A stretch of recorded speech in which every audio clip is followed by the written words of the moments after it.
You can lose weight on an e-mountain bike, and today we have got a professional coach to show us how. You might have seen many of our colleagues on GCN agonising over weight. I think a lot of the time it's mostly so they can get into the ridiculous clothes they wear. But don't forget that being light and fit and young even isn't necessarily going to make you fast. Nevertheless, losing a bit of weight ain't no bad thing. It's going to enable you to get a few more watt hours out of your battery. It's going to enable you to climb a bit faster.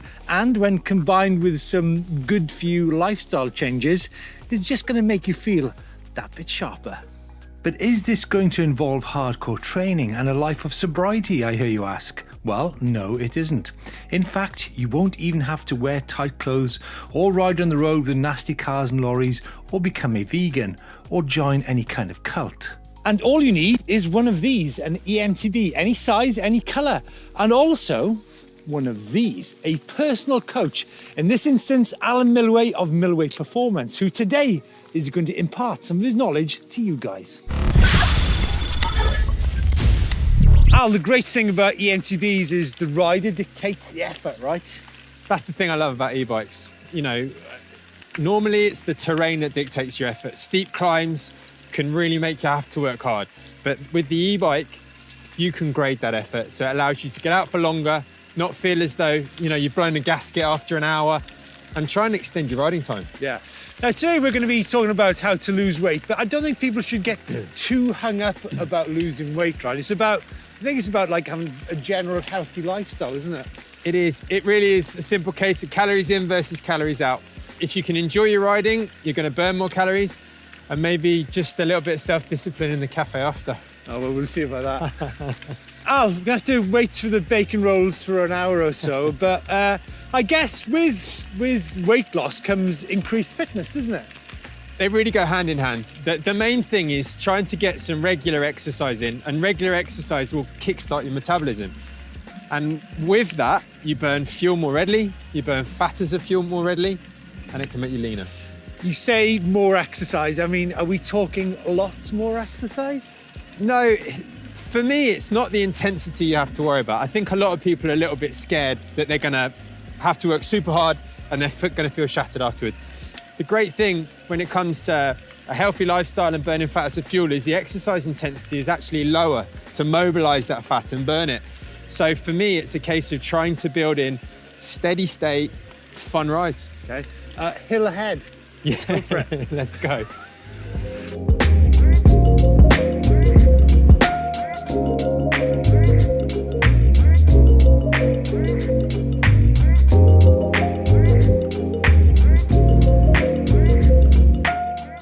Al, do you know what? I love e-mountain bikes. They just open up mountain biking to so many people. But I think what's interesting is that in as much as you can ride an e-bike in eco mode at high intensity, you can also ride an e-bike, you know, in turbo mode at low intensity. And I guess there's dangers with that, isn't it, when it comes to food intake? Yeah, absolutely. I think this is the big thing.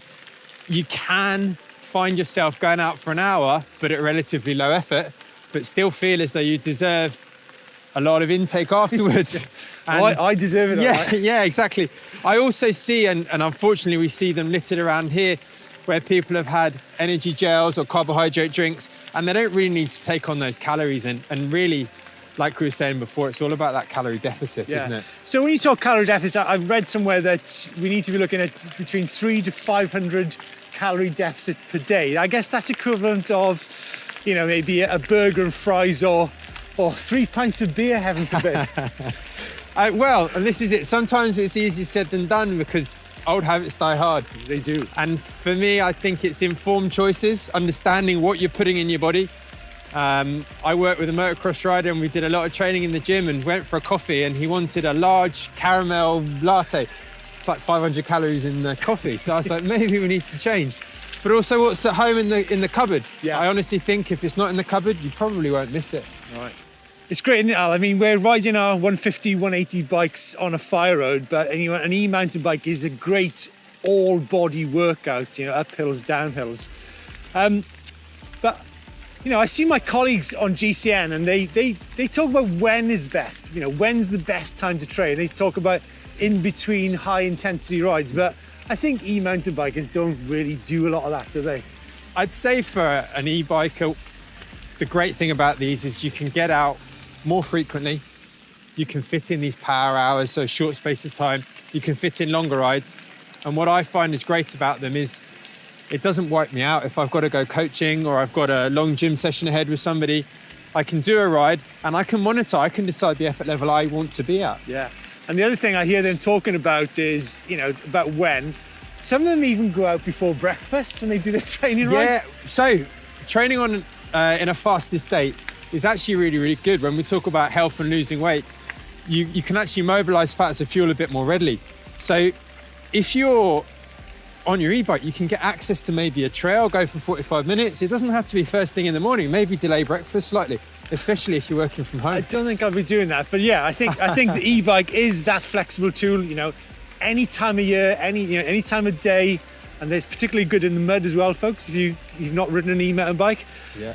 But is just riding enough? That's the question. I guess that's the $1 million question. The short answer is yes.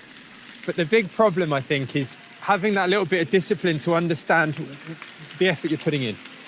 I think that heart rate monitor is a really good tool for this. Yeah. And actually trying to understand what an elevated heart rate feels like. It doesn't have to be super high. And in all the testing I've done with all the different athletes, a common number, 135, 140 beats a minute. Right. You can sustain that for hours on end.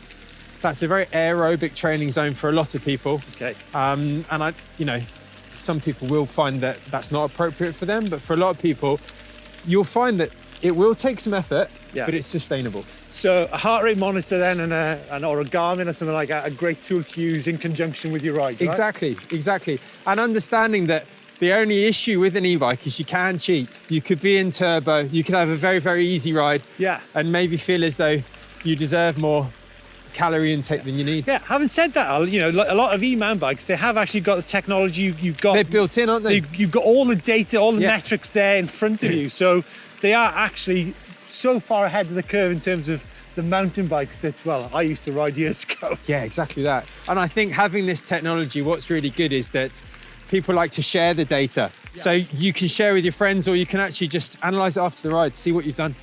Al, when you coached me with the strength and conditioning plan when I raced downhill, that was incredibly detailed and it was fantastic. It was great to be able to follow a plan. But with an e-bike, and we're just talking about losing weight, is it good to have like a detailed plan of what you're doing?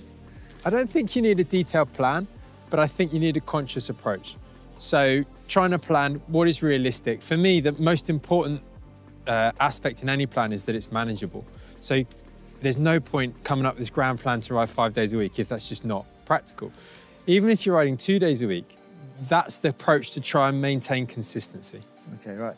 And what about, I think body fat, we've talked about body fat and I think it's important for you to understand it's good to have a healthy body fat, not a Tour de France one, because the Tour de France races, let's face it, they've probably got that weight for 3 weeks of the year, right?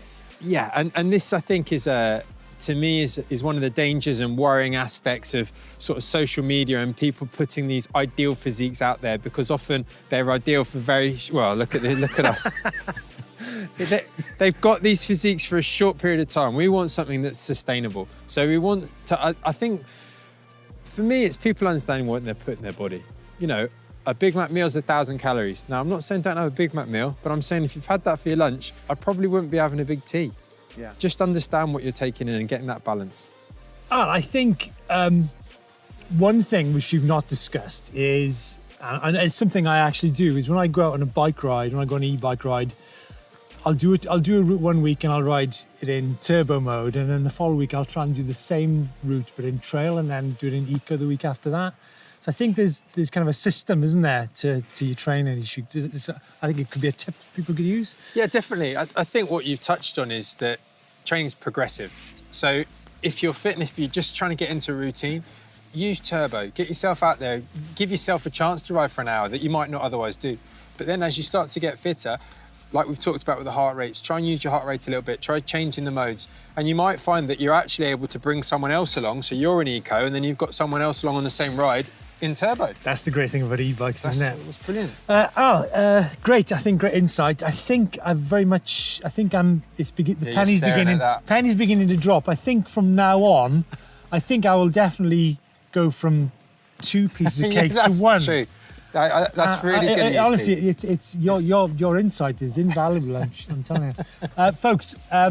Thanks for watching. Any questions regarding fitness or losing weight? Get in touch in the comments down below, or in fact, get in touch with Alan at Milway Performance. Right? Yeah. Happy to answer anything that anyone's got. Always happy. And we'll see you next time. We're going to be taking a look at how the pros actually use e-mountain bikes for training too.